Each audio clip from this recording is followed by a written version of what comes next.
Un hadith évoquant des djinns sur la Lune disparu ou interdit.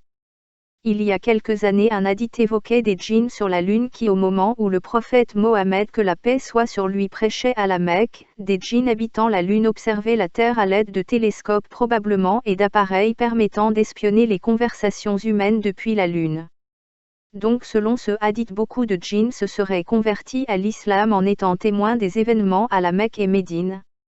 Mais depuis quelques années ce hadith a disparu, aucune trace sur internet, aucun blog n'en parle ni aucune vidéo, rien, absolument aucune trace.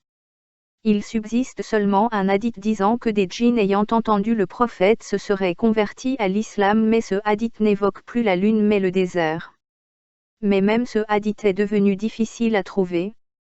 C'est un peu comme le Mandela Effect, cela pourrait faire penser que ce hadith a existé mais dans un univers parallèle, pas dans notre monde. Ou des personnes ou des gouvernements tentent de censurer ce hadith. Certains musulmans à cause de ce hadith ont prétendu que Neil Armstrong aurait entendu l'appel à la prière sur la Lune, mais finalement le cosmonaute aurait nié avoir entendu des sons étranges sur la Lune. Des ufologues ont alors mis en doute le fait que les Américains aient pu aller sur la Lune.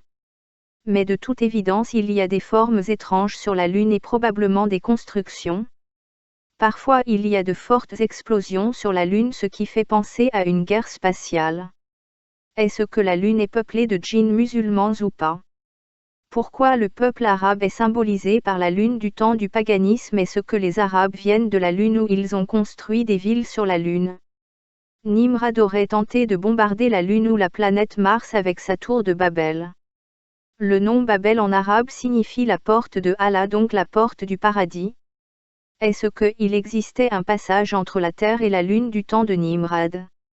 Nimrod voulait tuer Dieu et il devait penser que Dieu habitait la lune ou la planète Mars. Il aurait donc construit une fusée atomique pour bombarder la lune ou la planète Mars. Selon certains astronomes, il est possible que la planète Mars soit devenue désertique après une guerre nucléaire et donc peut-être que Nimrod a eu le temps de lancer sa fusée. Il existe aussi des traces de fleuves et de lacs sur Mars et même des traces de construction, ce qui peut prouver que autrefois la planète Mars était sans doute habitée.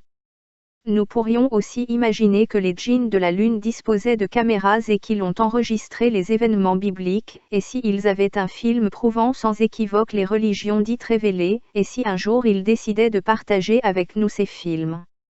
La NASA aurait planifié de bombarder la Lune selon certains articles de presse, mais pourquoi il y a aussi du pétrole sur la Lune?